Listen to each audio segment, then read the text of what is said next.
Bonjour à toutes et tous et bienvenue sur la chaîne de Gomme de Crayon.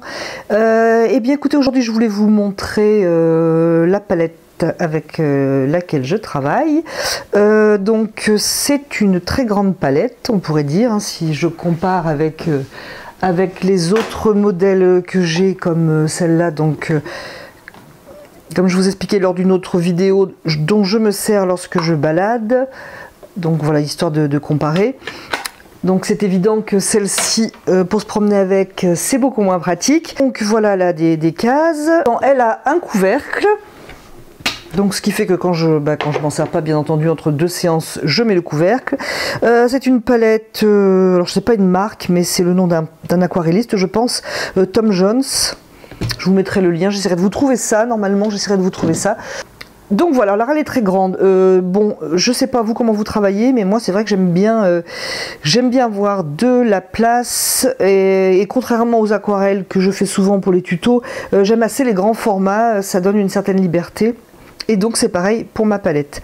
J'aime bien aussi, donc je trouve très intéressant, c'est cette grande surface où on peut faire donc ces mélanges. On a quand même largement la place. Alors moi, comment je l'ai organisé? Alors je pense que bien sûr chacun va trouver ce qui lui semble le plus logique, hein. Beaucoup de gens rangent les rouges ensemble, par exemple, les bleus ensemble, les verts ensemble, ou les terres de sienne, etc. ensemble.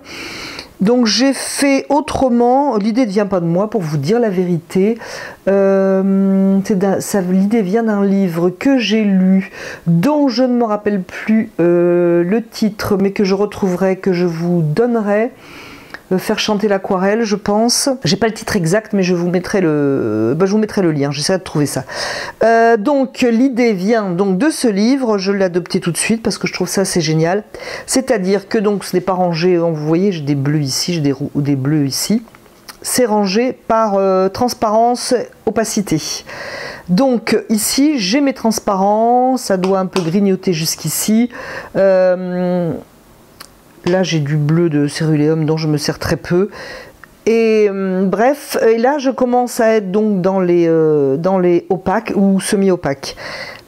Donc ça c'est très pratique parce que surtout au début quand on a une nouvelle palette, on ne sait pas trop son couleur, etc. On tâtonne un peu. Donc là ce qui est évident c'est qu'on sait tout de suite que si on va de ce côté, on est dans les transparents. Et dès qu'on va de l'autre côté, on est dans les semi-opaques ou opaques. Donc ça, franchement, moi je trouve ça génial. Bon, certaines personnes vont préférer ranger les rouges, les bleus, etc. C'est à chacun de voir, mais bon, moi ça me va bien. Alors j'avais fait ce petit exercice quand j'ai changé de palette, donc d'organisation de palette et même de palette, donc il y a un petit moment. Mais enfin, ça m'a permis d'apprivoiser ma palette, on va dire, et puis je trouve ça assez sympa. Donc j'ai fait une touche de couleur, enfin une grande touche par case, les cases représentant l'organisation de ma palette. Et donc j'ai mis mes couleurs. Donc ici j'ai du vert Winsor, ici j'ai du vert émeraude, mon cobalt, mon garance rose, cramoisi d'alizarine, de l'auréoline. Ici du bleu de Winsor, donc là je suis quand même dans les transparents et là j'arrive donc dans un bleu Winsor qui quand même est transparent mais qui teinte énormément. J'ai du jaune de cambium, ensuite je passe au cambium, orange cambium pardon, rouge de cambium.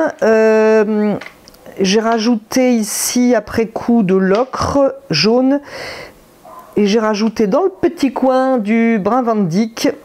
Ensuite, je suis sur le bleu outre-mer, rouge indien, non pardon, je toujours les mélanger, rouge clair, rouge indien, sienne naturelle et sienne brûlée. Je me sers moins de sienne brûlée, donc évidemment je me sers moins ici de tout ce qui est opaque. Je me sers plus des transparents, l'opaque venant, disons, renforcer un transparent, par exemple, pour foncer une couleur.